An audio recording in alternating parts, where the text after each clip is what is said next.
Okay, so today we have the pump just got here. It's a 40 psi one. We're gonna need just a harness for this, the Holley Hydramat, this little switch so we can run power to the actual pump, Mk6 basket once we already removed everything, this little hose right here. This is gonna go from here to here, and this is E85 friendly. And we have the 35 amp relay. The link for all this stuff is down below. The only thing I'm missing that Amazon hasn't shipped out yet is the bulkhead, which we're gonna have to drill into here to get a power supply to. Sorry guys for the late video. I had multiple projects, so I've been trying to upload this for a minute now. So we have the Holley Hydramat, a Mk6 GTI basket, EOS as well. What you want to do is take out the 4 bolts from here, and get rid of the basket. We just need this AEM pump. This is the little cable I got off of Amazon that's E85 resistant. The bulkhead. Now when you put this on, make sure that little nipple right there is clear of any, like there's nothing covering it. So now the pump is going to sit about yay high. We're going to remove these 2 wires from right here, and we're going to drill with a 1/2 inch bit a hole here to get these 2 wires for the power. So let's get to it up a little. I am going to put everything on board here down below, but this is the part number you need. Alright, so now we're going to drill a hole right here, pretty much where my finger is, and that's where we're going to send the bulkhead. Once you get the initial hole, you should definitely invest in one of these, so now you can perfectly match it to the bulkhead. Don't do the last setting, it's probably like the 2nd or 3rd one here.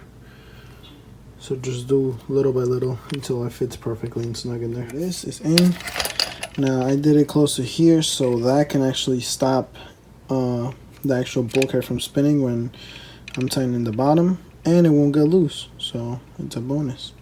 Now we're gonna strap on the pump and actually just get the lines properly. And in the pump, you need a heat gun. Heat up the corner until it's a little hot, so you can push it all the way in to this, so the clamps don't slip out. The pump has to be a little lower than the basket, so you can put the Hydramat, and that's gonna pick up the thing.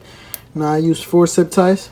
What I did is I sent the zip tie through under here, wrapped it around. Okay, so remember the pump has to be a little lower so the actual Hydramat can go in here. Now for holding it in place, I use zip ties. I put one of the zip ties through here, went under, did a wrap, and then went into the holes. I'm gonna use 4. Right, so like I said, then you just make sure it's centered. You put all the zip ties so it's nice and tight. This ain't going nowhere. I can hold it from here. It's not going anywhere. Cut these off. Now to run the wires through here, I took out the little cap and then took out this little rubber so now I can send the cables through. Put this back on, lock it on. Now it's waterproof or water resistant. Tying everything back up. The Holley Hydramat, all you gotta do is push it in from the bottom. There's a little clip right there. Just make sure it pushes all the way to the top. As you can see, zip ties are holding this in place. Bulkhead has to get tight so that little rubber squishes the cables together. Make sure that this and this are well tied up. That hole is free of any of its path. It has to be cleaned. Now, some people are gonna be like, "Oh, there's no basket. It's not gonna suck up fuel. Once it goes low, it's gonna fail." Listen, this Hydramat can pick up water from like this much. If you guys look up in YouTube Holley Hydramat when they first came out in SEMA, it's insane. Literally, like they can pick up water where it's like almost empty, and everyone that's running these never had a problem, so you shouldn't have a problem either. What else? That's it. Just make sure that this is clear so you can tell the level of the tank. The 2 cables you got to get rid of. There's those 2 up there. All I did is cut them off, and this pump is done. The next thing we're gonna do is go in the car. What you're gonna need for the car fuel pump relay, 35 amps. I have the thing down, link down below. This is 12 gauge wire. Now over here I have 12 gauge wire. I have black for the ground and then red for the wire. This is 10 gauge. This will be fine. This will do just fine. You also need one of these little adapters so this connects to your battery. If it pops a fuse, that will pop first before this one pops. This is gonna get hot, so put it in a place where it's safe, like it can actually breathe. So I'll show you where exactly I'm putting mine. But other than that, that's all we need to do the installment on the car. All right, now we're gonna be working on the car on the second part of the pump install, right? Took out the battery. And I do have a lot of stuff going through here on my boost line and stuff, so I'm gonna send it through the same grommet inside the car. Remember, this needs to be 10 gauge wire. If not, it's gonna overheat. So we're gonna send that inside through the side and through the back. For the pump, we're gonna add a tap-a fuse or add a fuse, whatever. You're gonna plug it into any of the little ones. It's 12 volts on ignition. You're gonna run the little wire to the back, and then we're also gonna run that big red wire, the 10 gauge, to the back as well. I just went under here, followed this whole line, and came up the carpet back here. To the tap-a fuse, you need a 10 amp fuse, and the wire, you can use a 12 gauge, but I'm using a 10 gauge just because this over here is a 12 gauge. I was gonna run a 10 gauge, but it's gonna overheat, so there's a way to do it.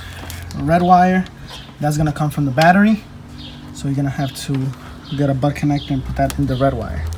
Yellow wire is ground.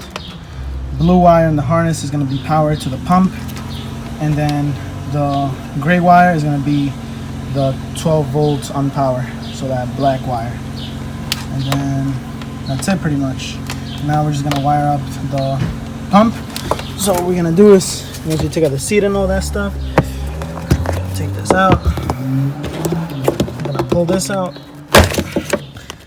We're gonna unplug this, and we're gonna take out the pump. Once you finish throwing the wiring to the back, don't forget to add your add a fuse, and then you're gonna put a 20 amp resistor or fuse or whatever in the back. With all the wires finished up, everything's already mounted. I put the pump inside. Wiring is here. I'm gonna throw these two wires over here to the side.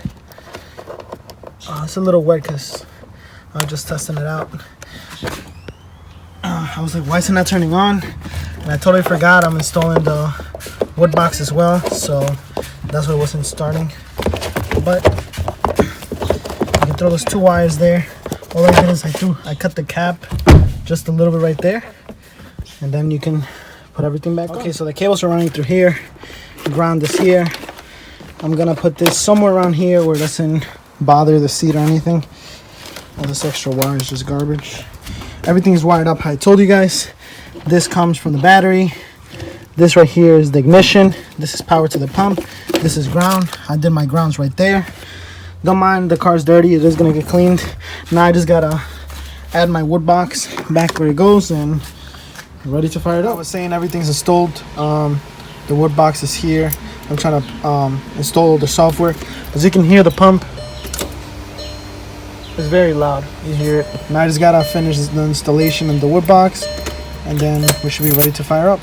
Okay, now that the pump is installed and everything is good to go, you can put everything back together. You can fix up the wiring on the back so it's sitting better. But as you can see, everything works. Everything turns on. Hope you guys enjoy the video.